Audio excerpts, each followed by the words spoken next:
All right, friends. Well, here it is, episode 3 of Untrumped, two guys talking truth from two sides on Trump. In this episode, Adam and I really get into it. I think it stayed appropriate and friendly, but we were both pretty blunt, and there's a lot going on in this episode.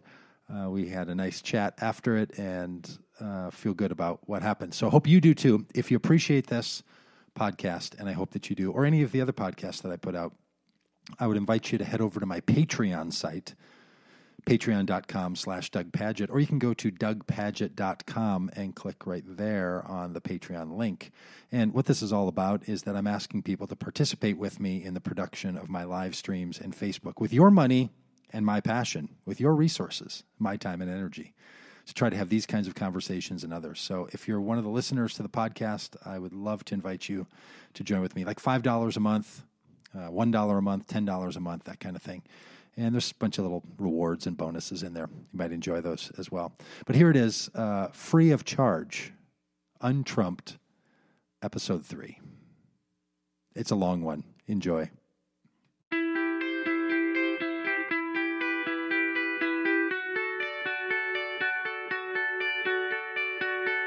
Well, hey, everybody. Welcome to Untrumped, two guys talking truth from two sides on Trump.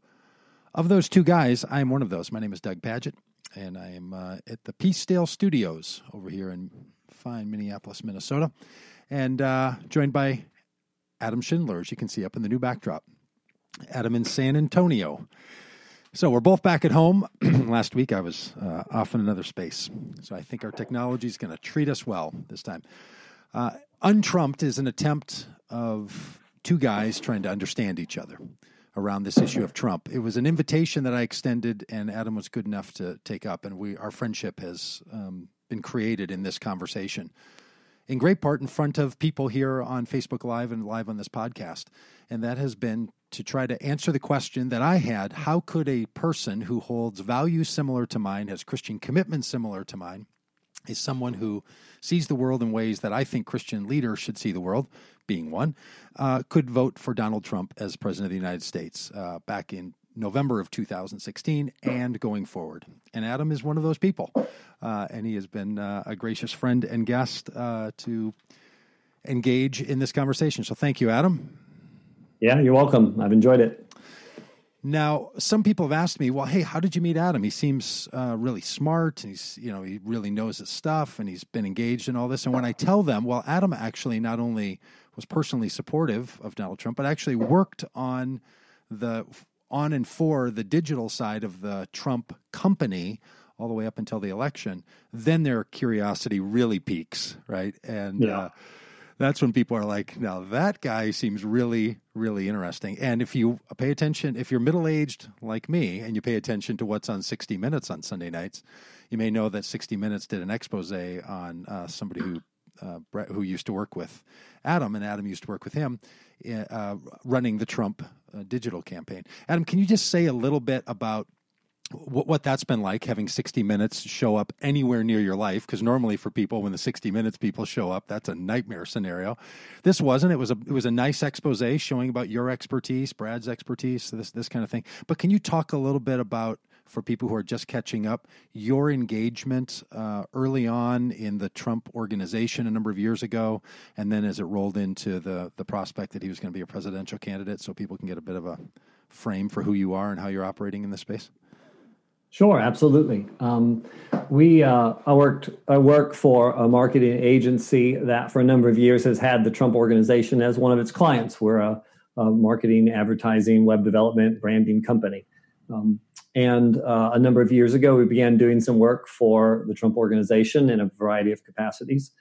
And then 2 years ago, after he announced, well, not long before he announced, they asked if, my owner, Brad, who is a friend of mine, would build him a website. He couldn't confirm or deny that he was running for president, but could you build me a website, he asked. And he said, yeah. And, did it for $15 or $1,500 to build him a website. Crazy. And, that's for anybody that's watching that wants a website, that's not what we charge for a website. But I'm getting some of those calls recently. Yeah, because he mentioned that in the 60 Minutes interview, didn't he? That he had done this. He had done this for that. And this is part of his narrative, right? I mean, that's actually what happened. And he's a business guy, and he thought, well, yeah, if I can get into this opens up a whole new market. I'm not going to make my money now; I'll make it later. Mm-hmm. So I began working for the company and began working with him on the campaign. And in the early days prior to the presumptive nomination, when the RNC began to get involved in the larger digital strategy developed, the early days, I was doing some of the video editing of the videos. All the front-facing shots of Mr. Trump speaking directly into the camera were things that I had edited and created, and worked in that capacity for a couple of months. Wow. And then when the Trump campaign really took off with the nomination, Brad went and was a part of the national. He ended up being the national digital director for the campaign, and I worked on client work and worked in the business and did strategy and business development for our company. So there's part of that story which then lands you in a relationship to the success of the Trump election in a different way than some other people. And what I've appreciated about our conversation is I've never felt from you that there was this extra sense that you had to defend that work by being a supporter of Trump, right? Some people, they feel like, well, there's always this buyer's support for the thing of whatever they bought. The guy who buys the sports car in middle life and then takes him 6 months before he can admit, I shouldn't have bought that sports car. Right? He had to spend 6 months bragging about his car. But I've never picked that up from you. I've never, and maybe it's true just because I don't know you well enough, but I've never sensed that you are defending your support of Donald Trump simply because you supported Donald Trump. You see what I'm getting at? Simply because I worked for him? Yeah. That you have some sort of responsibility on your hands. I've really appreciated that. I think it's been, I think it's modeled something that I think will matter to a lot of people who want to engage with other Trump supporters in their lives to try to understand how someone could, do something that to them seems so off-putting.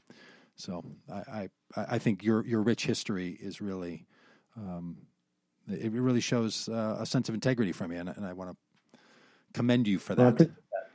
I mean, I most certainly started by asking myself the question, can I really do this? I needed to ask the question, is this, I was asking it with the rest of the world. Yeah. Who is this guy? What is he about? Is this for real? It's kind of fun to be involved in something big, but, is this ethical? Can I do this? And I had a commitment to do the work and to support my work. But, it was a choice that I made, and I made that decision, on my own free will based on, so it's a journey. And that's part of where I think our conversation will go tonight is in the question of your continual support. Because that's interesting to me, and I think it's interesting to a lot of people. There are a lot of us who have thought, people who didn't want Donald Trump to be elected and can't seem to wrap our minds around how that happened, that we have tended to think, well, the people who supported him, he made a whole bunch of promises that he's not fulfilling, like every president, but they're going to really have some voters' regret on this, and they're going to turn away. So that's a piece that I thought would be interesting for us to talk about tonight. But before that, I wanted to reflect a little bit on what I was hearing and ask you if you would also reflect at all on what you're hearing from people in your world who are watching or listening to our conversation. Do you have any initial thoughts on that right away? What you're hearing from friends or internet people? Yeah, well, it's some of the similar stuff that you were hearing. Like when are you going to ask Doug some questions?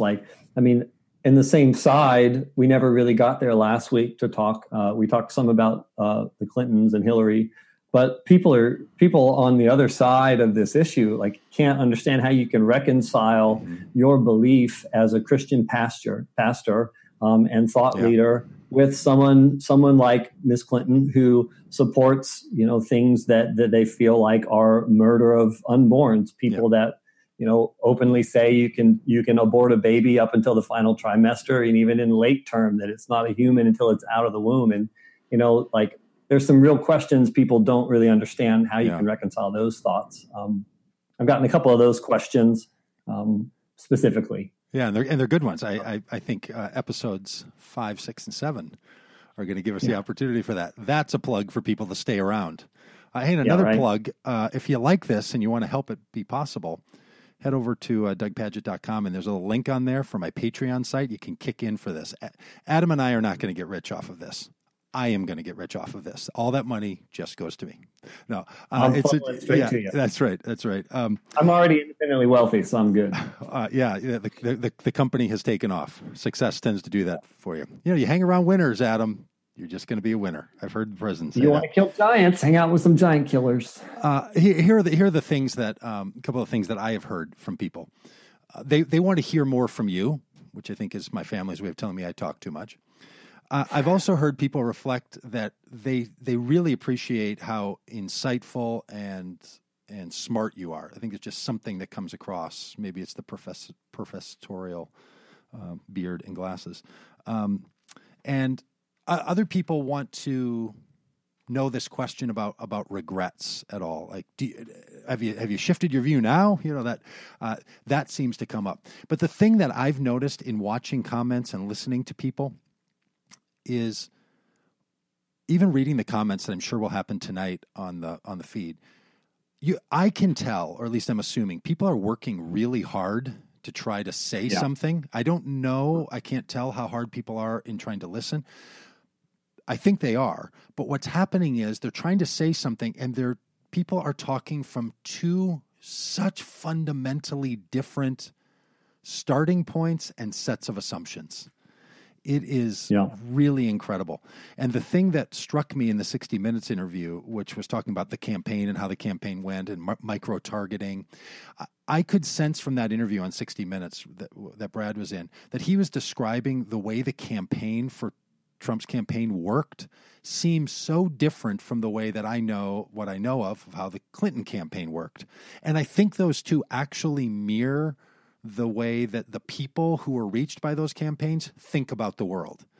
The Clinton campaign was about systems and structures and people groups and constituencies, and the Trump campaign was about trigger point questions and topics that were of concern to people, and marketing at a 12 or 15 person level in a town in Ohio, like a real individualized kind of level. And I think that actually shows up not only in this election and how people think about the election of Donald Trump as the president, but I think it shows up in some of the more typical ways that conservatives or liberals think about the world. So it's interesting to watch people's comments and to hear them when they talk with me about their not getting it, why, still not getting it. They're really saying, they're really beginning from such fundamentally different points of view that it's really hard to see each other eye to eye, because their gaze are just going in such different directions. Yeah, and I've seen that, and I've made a point to read comments on your side of the live stream, as well as reading my own and other people's, and engaged a little bit with some of them, and because I want to know and try and understand where people's thought processes originate from, I made some comments about how. What did we have to suffer through during the Obama era, And it was one of those questions, and I had been interacting with one of my friends out in Virginia about that. And I had texted her some things, and so she posted my text to her on one of your threads. Oh. And I was looking at the responses back and forth to that and was thinking, okay, part of my answer to that question was, well, what did the conservative aisle think that they had to suffer through with Obama? And some of it was strangulation of American energy and energy production, and some killing of jobs and what people considered war on coal, and that, ceding U.S. sovereignty to things like the Paris Accords and giving some of that away. And sort of the response was, so basically you're offended that we gave any kind of basic human rights to people for health care, and, people stop you from willfully destroying the environment. I'm like, Well, no, I'm talking about specific policy points about the Paris Accords and the way that coal emissions have declined in the United States over the last 30 years and how we're shipping money over to other states and other federal actors that are increasing coal. And, I'm just talking about we don't want to pay taxpayer-funded money to have people buy pills that can abort their children at home. We don't think that's a good use of federal dollars. Not that people don't get health care or can't care for their own human choices. Mm-hmm. So it's just sort of like try and talk about a specific policy, and then it's an immediate response of, oh, well, that means you don't care about the environment and you want to willfully destroy it. Yeah, and you could, yes, and you can see that happen in all of us, right? You can see the rationale or the reasoning in any one of us about why we hold a position to support healthcare or to be for a softer footprint in the world or to be for coal. You could see how what the rationale they used to draw their conclusion, they then assume that if somebody has drawn a different conclusion, they may have used a very similar rationale and not found those reasons worthy. But somebody may have come to a conclusion about that topic for a really different reason. And if we don't know ourselves why we hold what we hold, and if we can't extend to another person the grace to try to understand that they could be thinking something for a reason we don't know, we can really wind ourselves up in trouble. And I think what you've done well, and I hope what we're doing well in this conversation, is to try to get to the point of saying why someone holds a view they hold is as important as what is the view that they hold. Because they may hold it or not hold it for a really different set of reasons than you hold it or don't hold it. And that's just really hard to do and I would suggest people try not to do that in the comment sections of Facebook posts. I just think it's not normally the best place for that, but maybe it is. Yeah, well, it's hard. I mean, most people are binary thinkers, and it's hard to do nuance, in a few little characters. Mainly because it gets really frustrating after you start typing longer than like 4 or 5 sentences. You can't see what you're typing anymore on your mobile phone. But right. And I think that really. I would take what you said one step further. For most people, I think that it's more important why they think what they think and how they think about a topic than it is specifically what they think. Now, the exception to that would be if you're in public policy and you're making decisions that affect larger groups of people, what you think is very, very important. It's the only thing that matters. Yes. Yes, it's very important for what you think and how you're going to implement. But for, the vast majority of the American public, we're not making policy decisions. And our influence in the world is much more about how we treat people and their experience with us as humans than it is about the ideas that we give to someone. And if as humans we grow up and learn to do that, and then not try and assume that we all need to be politicians and act and talk and think the way they do. Okay, so I think you know what I'm going to do with that, right? I'm going to say, which I've said the last couple of times we've talked, holding that view that you hold and articulating as well as you articulate it, how could you then be supportive of Donald Trump, who seems to traffic in that as an art form? His ability to pounce and to divide and to pick the lowest common disagreement and try to go right after it. I mean, it seems to me that he's so argumentative, so catastrophic in his effect on everyone around him. It really surprises me. I mean, this is again one of those places where I would have said, Adam, that's why I thought you would say, that's why I just couldn't bring myself to vote for him, even though he holds the positions that I think would be better. I couldn't bring myself, but you could, and you can still continue to support him. So can you wrap that circle for some of us? Yeah, well, in the same way that it doesn't disqualify me from thinking that you or people on your thread or someone is a bad person because they come out with venom on the internet. For the same reason, that doesn't disqualify them from being someone that I would listen to. It doesn't disqualify Trump for me because there's other things going on there. I don't like it. I think that I really wish that he behaved differently. And I'm believing and praying to the extent that I can influence with, my Christian worldview, what I believe is the power of intercession, that stuff changes for him. But that's not something that disqualifies me from being in relationship to you or any one of your followers, or disqualifies me from support of the president. Yeah, I agree. I don't want to call him, I don't want to sort of declare him somehow bad guy. Unqualified for the job he's in, perhaps. Most certainly from my vantage point. That's the thing. I'm not trying to say my constant dismayed sensibility is not that I think, why don't you dislike Trump? My dismay is, why do you think that he makes a great television reality show star on a show where you fire people and you stir up drama? But it turns out that's how he runs the White House. That's how he ran his campaign. That's the thing. And this is what you helped me with last week, but I want to turn that into a question. And what you helped me with last week, in my understanding, one of my big takeaways was, well, there were three. One was, it really had a lot to do with Hillary Clinton as one of the Clintons, which I think is worthy of a conversation in episode 5 about tagging a person with their spouse. But the other was that this isn't only rationale. There's a few revelations that came out this week. While that's a valuable topic, so let's do that. That the rationality is not the only way that a person makes a decision, and there's a certain level of hypocrisy all the time when someone feels moved. That's a valid bit. And then your point that you made last week I thought was so helpful, which is,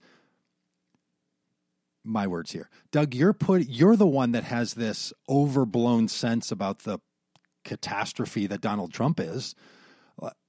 Like, I kind of tried to put on you on week 1, I think, this notion that you have a sense of a theocracy because you thought the hand of God was on this man. And what I heard from you last week was, no, if anybody is doing a thing where you're making too big of a God agenda on the president, it's not me, Adam, it's you, Doug, and all your people that are freaking out. So granted that maybe I'm overplaying the trauma that there is in the country by just the election of a president, I happen to think it means a lot. I think it says a lot. I think there's a lot more to it that I think you and I might differ on that, the effect of the person who's in the presidency and what it means. I think it matters a great deal.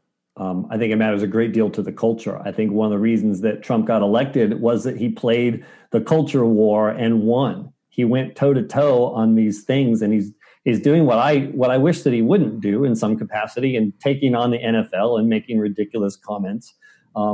Defending himself for soldiers, but he's fighting a cultural war that meant something to a constituency, and I think that that's probably more of why he got elected than the policies that he represented. And I wish that he wouldn't do that. I happen to think that some of his policy accomplishments and some of the things that he's done have been good, and some have been not good, but. Just a quick tick down the list of the good ones. Do you have are there a couple things for those of us who literally, I'm sort of only speaking for myself, but maybe for other people who will be watching or listening, like, which ones come to mind for you? Well, there were a handful of executive orders. There was a number of executive orders that he has overturned that were Obama era executive orders. Yeah. Sure. And that many of those things, you live by the pen, you die by the pen, and that people knew that was coming. And that's one of the reasons why Hillary was needed, so that we couldn't undo the things that Obama just did. And some of them were flat unconstitutional. Some of that healthcare subsidy stuff, it is flat unconstitutional. Hasn't been determined that yet, but yeah. And so now he's undone that and sent it back to legislature to actually make a decision about it. I think that's good. He did some executive orders related to the COOL Act, which is something that Obama put in place on December 31st, that forced cattle industries and feedlots to not over-medicate their animals with antibiotics. But he didn't restrict imports of meat from other countries from having over-antibiotic meat. So he destroyed the U.S. cattle industry and didn't put the same restrictions on other industries bringing meat in.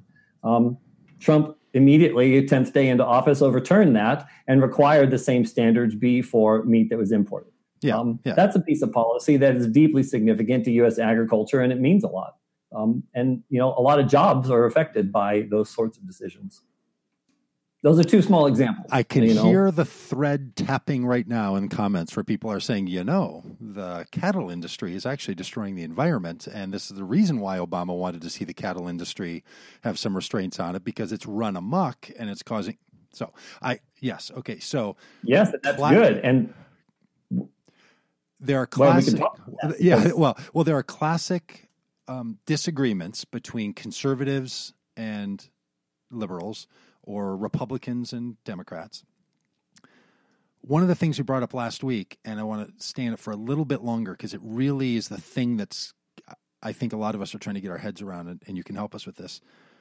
Trump doesn't seem to be a conservative, not even entirely clear that he's committed to the Republican Party as an institution. So he's not a Republican in that sense. But he doesn't seem to be functioning as a conservative. And I'm going to raise a point that conservative commentator George Will, who's one of the stalwarts of conservatism in our current day, raises about Trump and his people who think, or in his thought, in his think tank group, his brain trust is what I'm trying to say, that he's not a conservative. He's not really even a Republican. There's this part of me that thinks, man, Adam, you could make an argument for Hillary Clinton being so much more middle of the road and institutionalist and not liberal enough, where and I'm not trying to be sassy here, but literally if it's to the level of a policy change around cattle legislation, man, you can get that kind of win out of any president, sort of on any side. And I know I asked you what are some of the wins, but and then you use it as like the thing that hinges my decision about the man. Come on. Well, okay, that's true. That's true. I did. But what I'm getting at is those kinds of pushes. Like if that's the level, it doesn't feel like that's what inspired the thousands of people that came to his rallies or inspired people to convince their friends. So what was it then? What, do you see what I'm getting? Like every time we go into one of these policy issues, it's pretty obvious to me, at least, or maybe it's just my assumption. Most people didn't even know that was a thing about the, cattle. No. So that's not what they were voting on. And they probably didn't even know he did it. You did because, you pay attention to such things and you're a smart guy, but other people really didn't. So,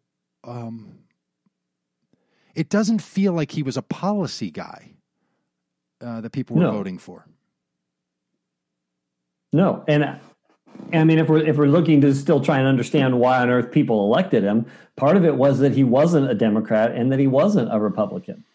I mean, very prominent Republicans came out and would not endorse him, and it was a mess. And the whole thing with Ryan and the whole Bush family wouldn't even, deign to show up at things. And I mean, it was a disaster, and for the Republicans. And I don't think he's certainly not governing like a conservative. He's acting more like a moderate Democrat in the policy things that he's deciding on and the ways that he's doing things. And some of the stuff that he was doing with the DACA law and throwing that back towards Congress, really basically not doing anything on it, not even doing really good politicking on it, that he could have just waited until the onslaught of federal lawsuits came declaring that unconstitutional that were sitting in the piles. Yes. So yeah, I don't think he's a conservative, and I don't think he's a Republican or a Democrat. I think he's a fighter for cultural things that Americans seem to resonate with. And I mean, I really don't know if it's going to be overall good for the nation. I think people are inflamed now. I think that it's painful. I think that it's hard. I don't think that things have gotten better since Trump came as far as the cultural narrative. Yeah, and I know I pushed you on this last week to a degree that was undefensible. But your argument is that Hillary Clinton would have, as bad as Trump is, you're seeing now on some of these issues, are not fulfilling all conservatism or Republican imagination. I'm not saying that he's bad. I'm just saying he's not conservative. Yes. Yeah, that he's not as far away as he is from those ideals that you might have gotten from a Mitt Romney or a John McCain or something in previous elections. That Hillary... McCain. Oh, that's interesting. I want to know about that. That Hillary Clinton really was, in your mind, and so many people you know, so there was almost nothing that Donald Trump could have been as a president that to you would have been less of a worry or a problem than Hillary Clinton's election. Like that, you were you had to make a choice between one or the other, and that helped you to solidify your thoughts on Donald Trump. Did I hear you right on that? Yeah. Yes, I mean, I definitely think Hillary Clinton was a bigger threat to what I believe would be a healthy direction of this nation than Trump's uncertainty and penchant for ranting on Twitter and aggressively attacking people that oppose him. I don't like that stuff. I think it's unbecoming. I think it's damaging. But I think the damage that Hillary would have done to what I valued in America, the things that are important to me, she would have done a worse. Yeah, and I think, and I've said to you and other people who might pay attention to this who know me know that I was a Hillary supporter in 2008 and I was a Hillary supporter in 2016. And drank the Kool-Aid for years, huh? I've been drinking it for years. And I will say, and there's lots of reasons why I was, and not all of them were policies. She's not where I am on a whole lot of issues, but I had my own reasons for episode 5. If I want to stick around on why I think that really mattered and why I still believe it matters. And why, for someone like me, Donald Trump was so much the manifestation of the things that I thought Hillary Clinton's election would have been commentary on it, that it really is this juxtaposition. And I think that's what a lot of us are experiencing, is that same thing that you felt in this contrast that made it possible for you to focus on Donald Trump and find the things that you did find in him because you were there was no chance you were going to move to Hillary Clinton. That contrast is the thing that people who are experiencing the kind of dislocation that I'm experiencing in the presidential politics, what we're experiencing right now. And that is, the contrast is so stark that, and I'm not going to make you defend or think that you even could or wanted to defend any of his past behavior or his way he treats women or the Access Hollywood video, especially in light of all the things of the last week where women have come out so clearly about how many women have been so harmed by so frequently in so many situations by so many men. That the contrast of literally we didn't elect, and this is the tantrum a lot of us are still having some 11 months later, we didn't elect the woman. Instead, we elected a guy like that. And that juxtaposition is the thing that I think is staying in the system for a lot of us, is every time we hear him, see him, it's a reminder, yeah, this is a country that said that's our guy instead of that woman is our presidential pick. And that just seems to reinforce all the time. You don't even have to hate Trump. You could just see this contrast. So, yeah, and I think that's interesting to me that our primary question that stirs up our emotions is a reduction to a character for things that he said versus a gender of someone else.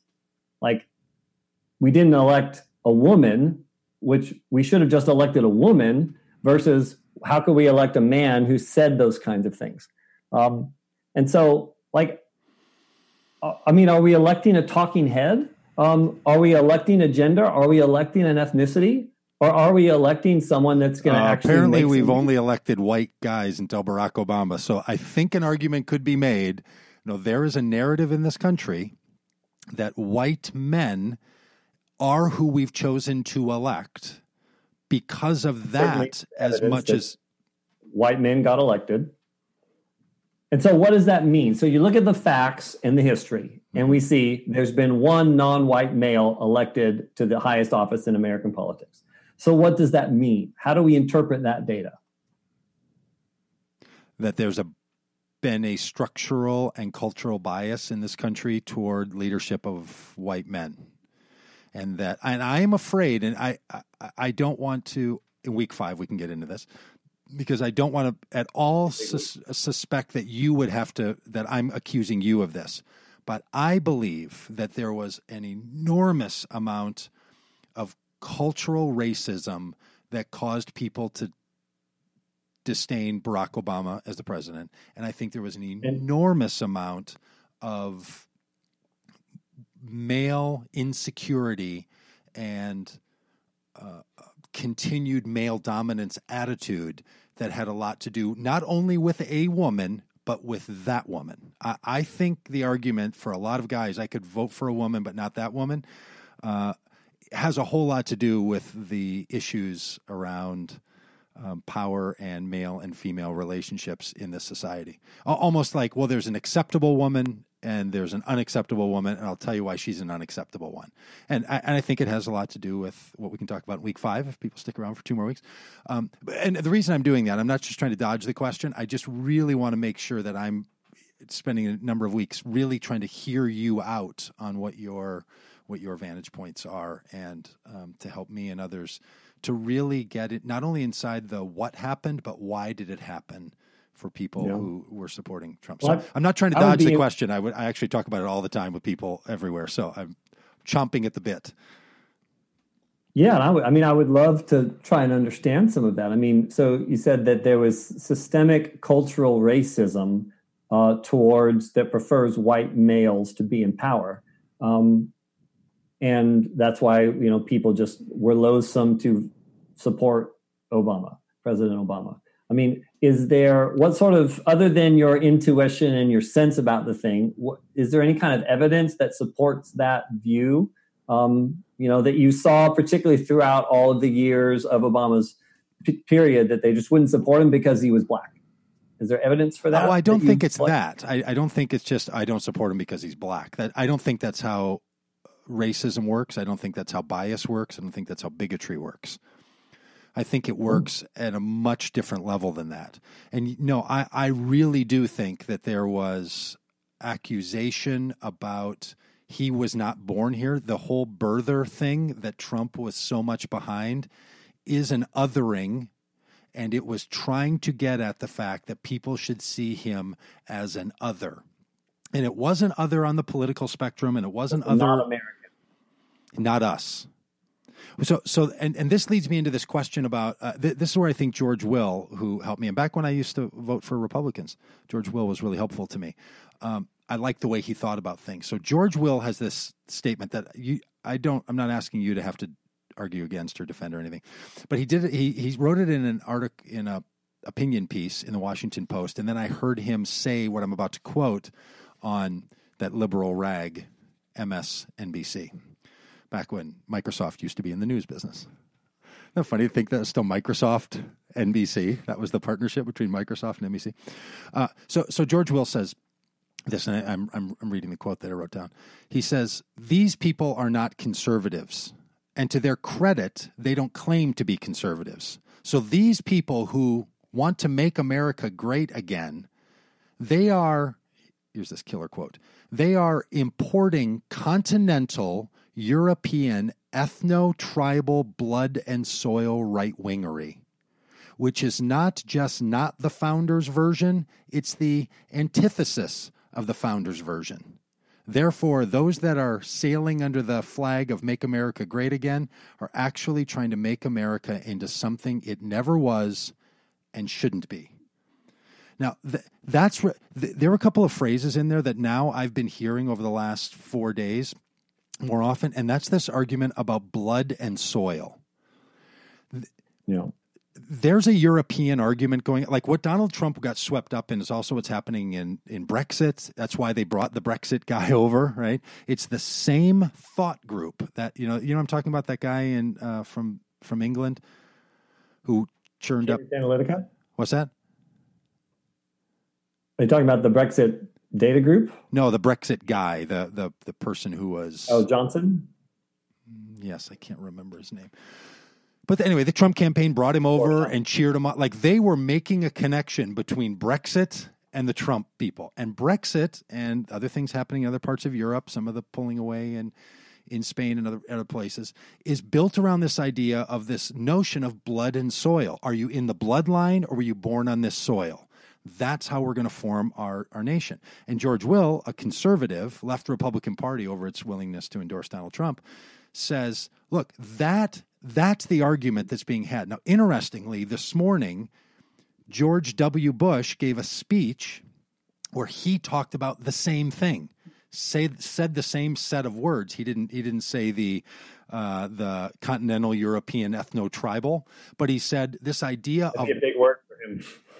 Could you imagine how he would have butchered that one? That would have been fantastic. Ethno-tribal. Tribalism. But this notion of blood and soil right wingery, this idea that there's a right wing, and this is what stirs up the right wing American nationalists and the white nationalists, and all this is that notion. So I don't think you've come to Trump through that lens. My question for you as a Trump supporter is, do you think that's do you think other people did, and do you think the pushback of conservatives like George Will and people like me who are saying that's what's driving this thing that you call cultural values, this thing that you say are, he's just digging deep on the flag and he's just digging deep on Merry Christmas and not saying things about soldiers that died, for 4 weeks, but then saying things about the NFL. Like, that is not just happening because he's not paying attention. That comes out of a whole worldview. And this is what I'm getting at with Obama. It's not that someone says, I'm a racist, he's black, I'm white, I don't like black guys. It's not how it works. It works in a notion of othering people into a different space and place. Do you think that's a legitimate... The alt-right American nationalist people say, Donald Trump is our guy, we heard him say it, this is our time. I don't think that's you. That is not Adam Schindler at all. I want to make that perfectly clear. I'm not suspecting that. But do you think that's a real thing? And do you think people like me who worry about that should be worried about it? Because you share with them being a Trump supporter, even though you've gotten there by a different argument. All right, that was really long, but what are your thoughts? Yeah, there's a lot of questions in there. There's a lot, yeah. So respond to it or answer it either way you want. Yeah. So, a couple things about George Wills and Bush. I mean, these guys are establishment Republicans that Trump, blew up their party. So it's not surprising that, George is unhappy with Trump, and he's been pretty outspoken and vocal about that. That's a whole nother separate comment about why and how.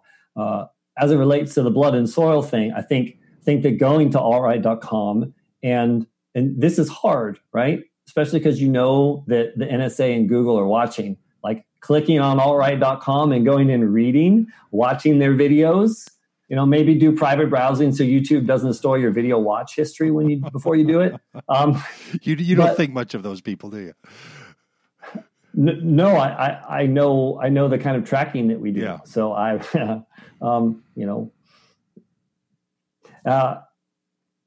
going and looking and reading that and trying to get an understanding about what they actually think from them as a primary source, I think is a vital piece of this puzzle. It's a painful and difficult one for many, and I completely understand why many people don't do that. But I think that to understand the alt-right and to understand blood and soil and what that means to them, you would need to go and check out primary sources and hear directly from them.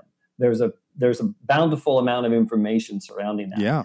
I'm not advocating or endorsing that information, but I am endorsing the fact that if you want to understand someone, read their primary sources. But are you, okay, this is going to sound really combative. You're not endorsing it, but are you standing opposed to it? Or are you saying, well, there's good people on both sides of that thing. Who knows? There might be some blood and soil types that, you really got to be a little careful before you make a judgment about that. Yeah, I'm not in the position where I need to weigh in on, from a place of authority, on terrorist events or painful events that happen in our nation. I'm answering the first part of the question and setting a framework, which is if you want to understand someone, read the primary sources. Okay. And if all you know about the alt-right is what the Huffington Post says about them, then you probably don't understand them. What about Wikipedia? Okay? What if I read the Wikipedia article? Yeah, Wikipedia is, free open journalism sourced by multiple people. So that's good. But to answer the blood and soil question, to the best of my understanding, because, I texted you earlier in the day and just said, this white nationalism question has not been part of my my wheelhouse for years, like a lot of the other things we've been talking about.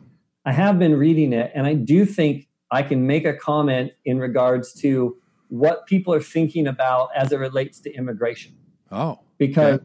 the blood and the soil piece is oftentimes, particularly in Europe, and the Brexit vote had a great deal to do with people's perceived threat. Mm-hmm. And this could be a discussion about whether it's a real threat or a not threat, or what are the facts on the ground? How do you piece this together? But there was a tremendous perceived threat of people that their country, the country with their shared cultural values, they believed was being transformed through integration, through the open policies of the European Union, into something that they didn't value. Mm-hmm. Not because they didn't like the other people, in so much as that this other population group was making it difficult for them to continue on in the peaceful things that they valued themselves.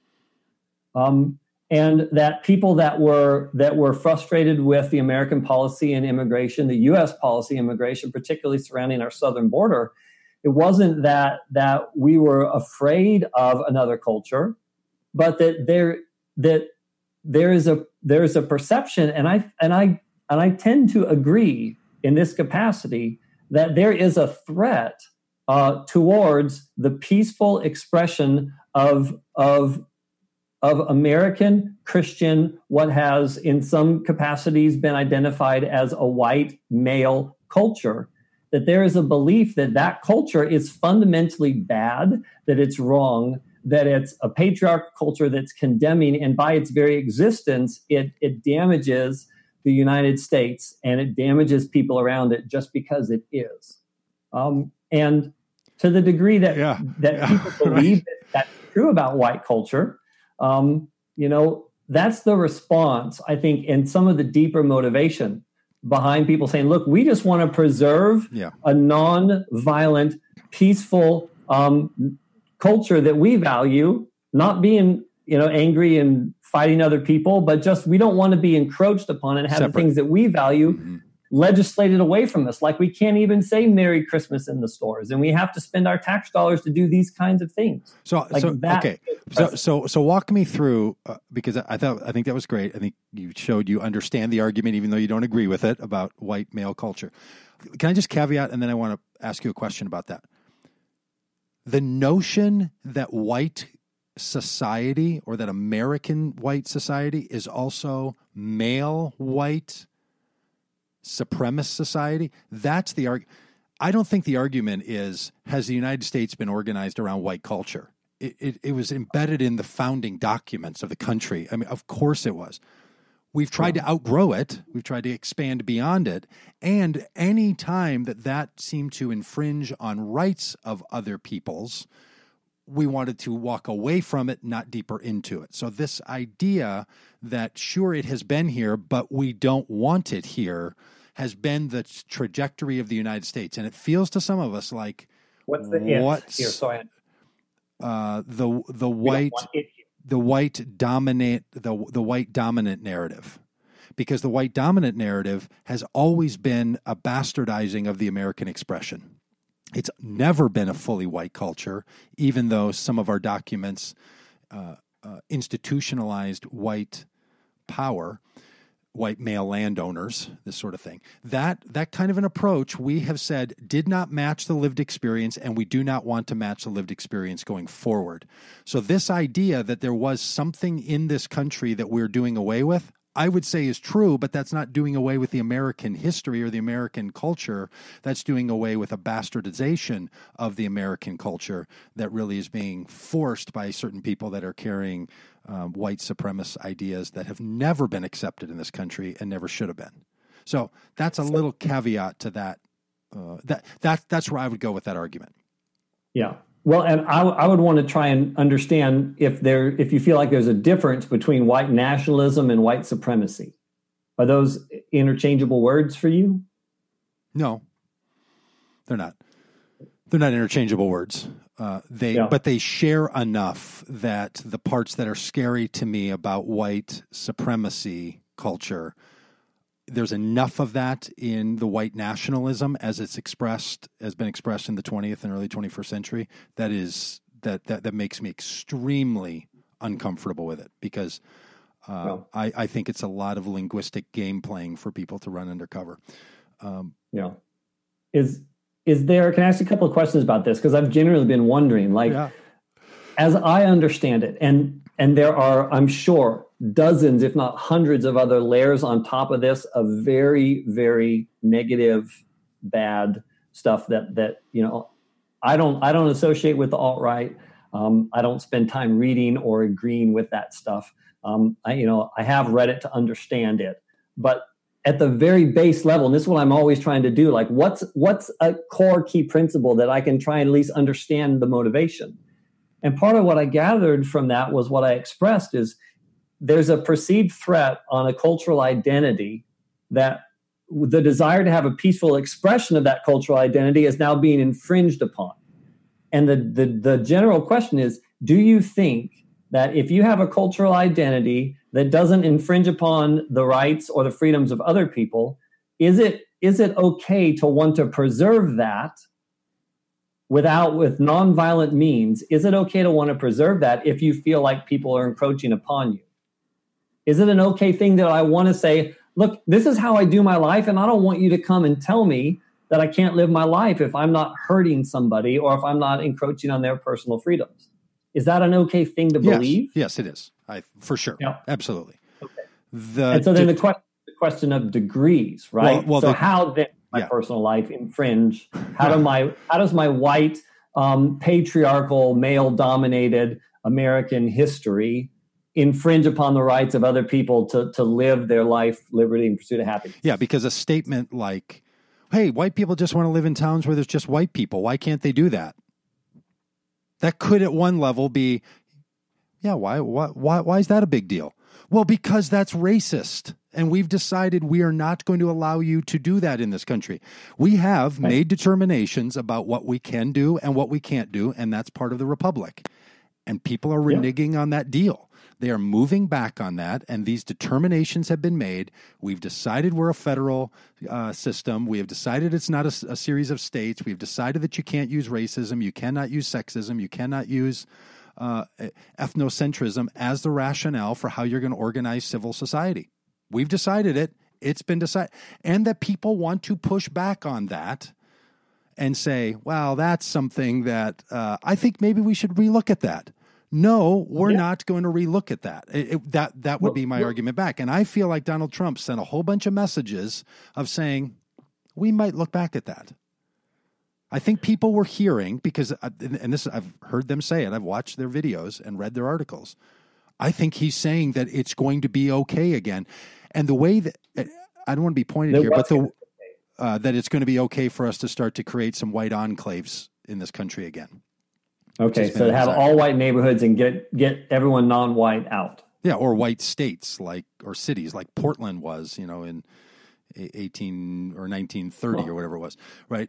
Or blue law or sunset laws or what, however it's played out over the number of years. That's been the imagination of a whole bunch of people, and they talked about it in Florida today, right? Spencer was down there giving a speech. That's what they're talking about. So and I'll tell you, I think that this is a much bigger deal in all of this than I believe that you do, which is, I think, just a statement of noticing. I'm not saying you have to care about this, but in the same way that last week, you fired up around, Hillary Clinton's emails, and I'm just like, oh, Hillary Clinton's emails again.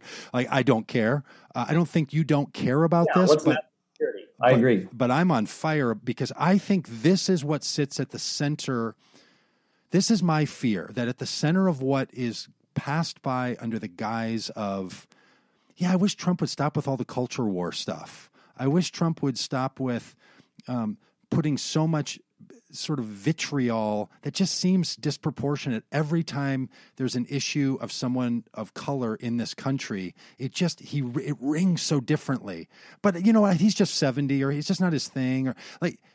I feel like there's something so much deeper in that, or even the question, was his birther thing really just about Barack Obama being a Democrat? I don't think so. I think it's rooted in something deeper, and I think a lot of people saw that, and I think the thing that wound up a whole bunch of people and got them excited, I don't think this is true of Adam Schindler, but of a whole lot of people, was this expression that he is now, and the problem I have at multiple levels is so many Christian people seem to be rallying around this. That's what's terrifying to me. The same Christian community. Are you saying that Christians are rallying around wanting to create white enclaves like an entire city of Portland? Like that's what Christians are rallying around? No. I'm saying that Christians rallying around the cultural touch points. We're not allowed to say Merry Christmas anymore. Nonsense. Is all baked into the idea that whatever happened to the white America that we knew and loved. That's the shared argument that I think is going on. So I'm not saying that white Christians are necessarily saying we want to have enclaves like the white nationalists are saying or the white supremacists are saying. I'm saying there's such overlap. There's that the same cultural forces that go to one extreme in nationalism and supremacy is the same kind of thing that plays out in these other culture arguments about how much can the government really have control over what we say, do, or how we live or how we behave. That question of, isn't it fine if I just live my life and let everybody else live their own life? That in some ways can be rooted in the same question of, hey, get the government off my back and don't tread on me. And I'm going to say something inflammatory here. And the South will rise again. Those three things are not as far away from each other, at least in my fearful imagination, as I wish they were. Yeah. Okay, and here's why. I don't want to be too pushy on this, but you had this really great sort of question about can't people just like create their own sense of their life and not have other people tell them what to do. And then the last thing you said in there was, like saying Merry Christmas, which we can't do anymore. Okay, the government is not involved in telling people not to say Merry Christmas. So the thing I don't get about this argument is, at one point you're saying the government should not be telling us how we need to think, behave, and act. Point taken. Next point, the government should support and make it more possible and more common for people to say Merry Christmas. So on the one hand, don't tell us what to do, think, and act. And the other is, we're going to say Merry Christmas in this country again because I'm the president. He said it the other day, and he said it in the campaign, and you just said it. How are those things linked? That isn't what I said. I'm starting to run into the spot where you're making lots of arguments at once, and then they're not quite what I've been saying, and I'm having a hard time responding to them. I did not say that that the government needs to let us say. What I don't want to have happen is these lawsuits and things that people are attacking Christian symbols on public land or on private land in the middle of the Mojave Desert and violently attacking them and creating lawsuits to try and tear them down because it's offensive. Or public or private spaces, commercial spaces that put up Merry Christmas and they get attacked and lawsuits get brought to not have that say and to not allow that kind of free expression in private spaces. Like, I'm not saying that the government needs to mandate that we are allowed to say it. What I'm saying is get the government off this litigation and this offense from people that want to say Merry Christmas. That's the path's gone on. Is the government suing someone for putting up Merry Christmas? It's a litigious culture. Okay, that people bring offense. Okay, and then they take their offense and then they bring it into the courts. And then what I consider to be a number of activist courts don't rule on the side of religious liberty. They rule on the side of private citizens attacking other private citizens for their free speech on personal property, and they require them to take it down. And the government has authority inside of the federal courts and the federal court districts and inside of the Department of Justice to enforce federal law at the state level. So I think the government ought to get more involved in enforcing constitutional mandates for activist federal judges as it relates to religious liberties. And I can bring an entire list of pending previous cases for that. Okay, great. Great. Okay, I'm with you there. The role of the federal government we're really in the weeds now. The role of the federal government to enforce federal statutes on federal cases as it pertains to the Justice Department is one thing. a private company getting grief or having an employee sue because of religious pressure it just is. It's not related to the federal government. And someone like you, Until I think, brought in front of a federal court because it gets appealed and it gets up to that. Not everyone has that. I'm talking about specific cases. Okay, but you know, and we all know that there's a separation of powers between the judicial branch and the executive branch. I'm all for the argument about what do we do at the judicial level about how we're going to adjudicate our laws. How that's connected to vote for this president and you're going to be able to say Merry Christmas again, which he said and other people have said, that's the part that feels to me like it's so incongruent. It's so not what the president does. It's such a violation of the very constitutional rights that I know you support so much. That's the part that confuses me and that keeps me in this really nervous place that there's this other cultural norming that's happening around a grievance against the federal government because people are feeling like their white culture is changing and being taken from them. Yeah, well, I mean, I really want to understand that from you, Doug, because I don't spend any time worrying about that. And I know that you're a smart guy and you've got a major compassionate heart and you're in a different conversation than me. And if that kind of stuff is actually going on, then that is concerning to me that people would other somebody to the degree that it could lead their heart and their minds into such a place of division and hatred that they would want to create an enclave and completely other somebody based on their skin color or their culture.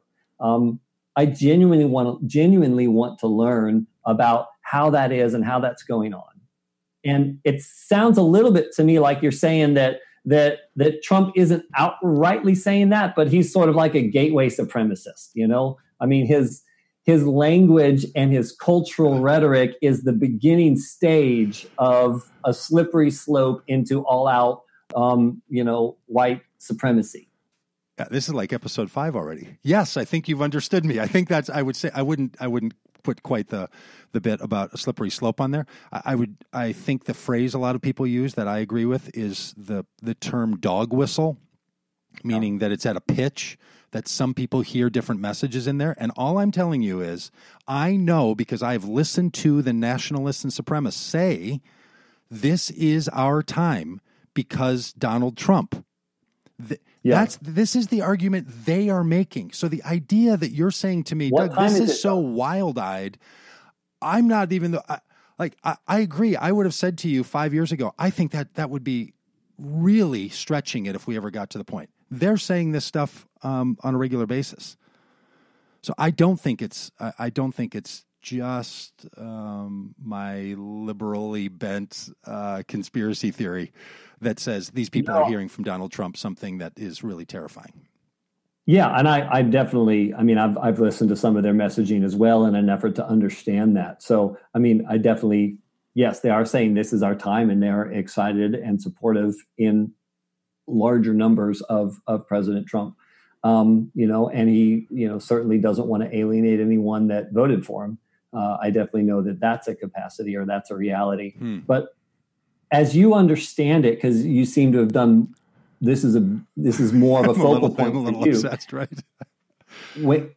Because for you, right, Trump is a dog whistler that's galvanizing and organizing a white nationalist, that there's some fear and some belief that underneath the white nationalism is genuine white supremacy. And that he's galvanizing and organizing these people to rise again and be able to create the kind of culture that they can have their own particular enclaves.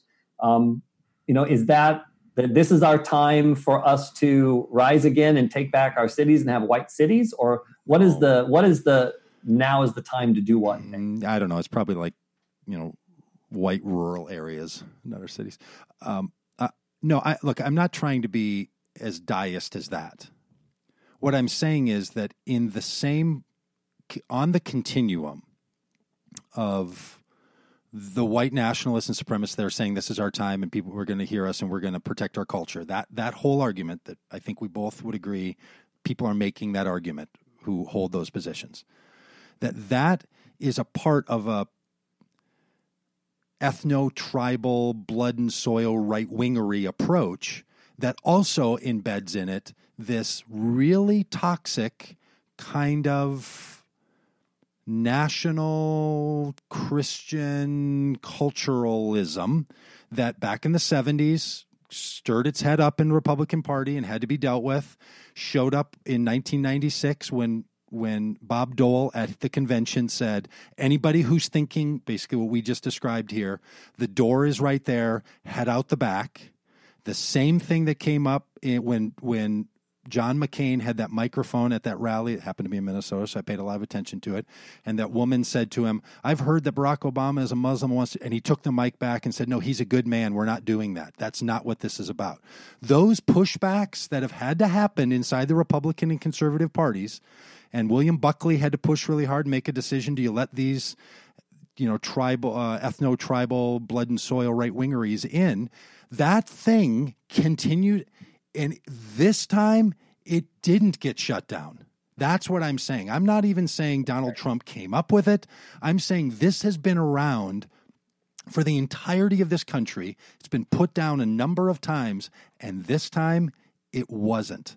And that is something that I think has been too deeply connected and utilized by people who hold the same faith that you and I hold. And that terrifies me. And so I guess, you're not asking for my advice, but I would just say as a Trump supporter, look over to that wing, wherever that is, and pay attention to what's over there, because I think it carries more weight. And people would say, well, I'm not quite them, but, they do make a point, which is why some of us just went crazy when Trump said there's good people on both sides. That's the very thing we're talking about, instead of this like he would say to the football player, fire that son of a bitch and get him off the field. Boom. We know that's Donald Trump. Donald Trump is not the guy who says there's good people on both sides. Look at the nuance. What was going on there? That's why a bunch of us freaked out about that. So that's the point I'm making. I'm not suggesting, that there's going to be, that Portland is going to return to its, or that the city I live in is going to return to its sunset laws or anything like that. But that's been the history, and that's from which it's come. Okay, that's helpful to me. And I think since we're not shying away from sensitive topics on this podcast, yeah, we're really in. The question then is, it would be interesting for me, and I'm definitely going to go and do this, and I'm going to go and look through American history at some of these things that you mentioned and the way that race, and particularly not just the color of the skin, but the values of a different ethnicity or culture that came in and threatened. Because I personally think the racism today that gets talked about, it's not a king racism. It's not the kind of racism where people say that I don't like you because I'm judging you on the color of your skin and not the content of your character.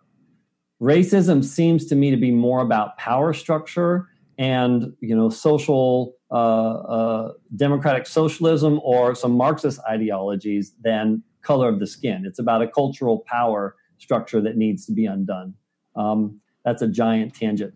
But in some capacities, then the question is, well, I know for a lot of conservative Christians, they are very concerned about what they consider to be a radical Islamic threat.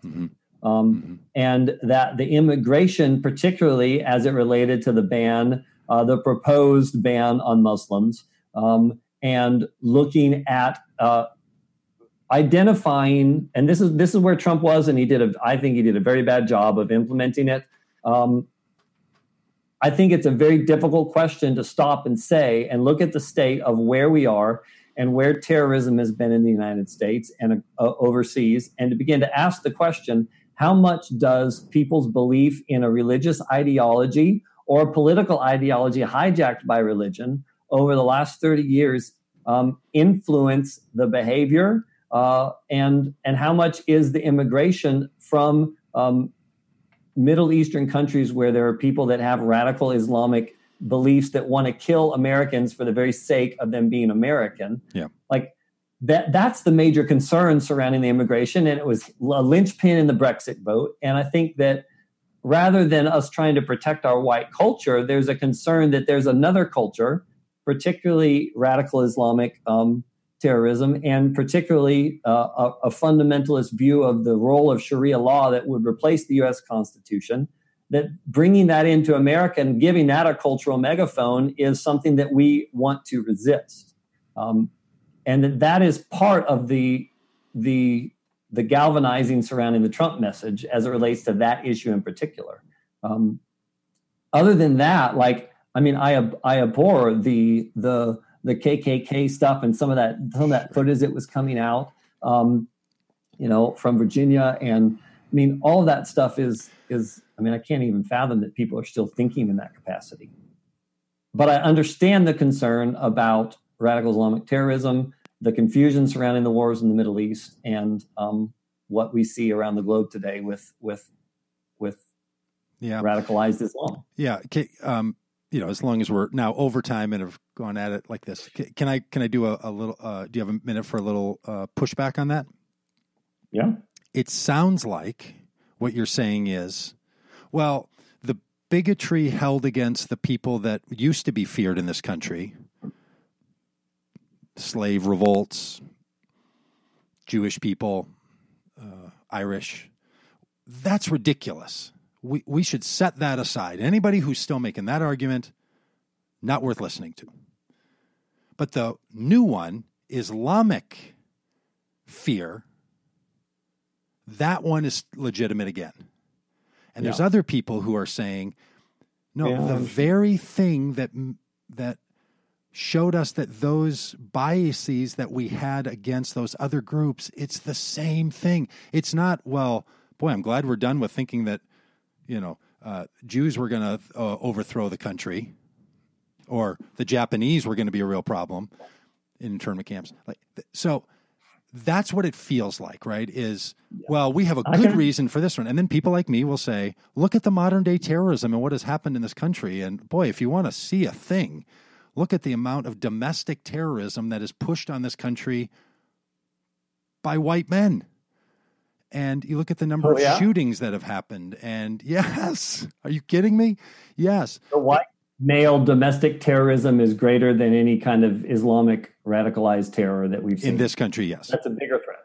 In this country, the number of people killed in those kinds of and the number of activities is, yes, I would say yes, for sure. Yeah, we're gonna.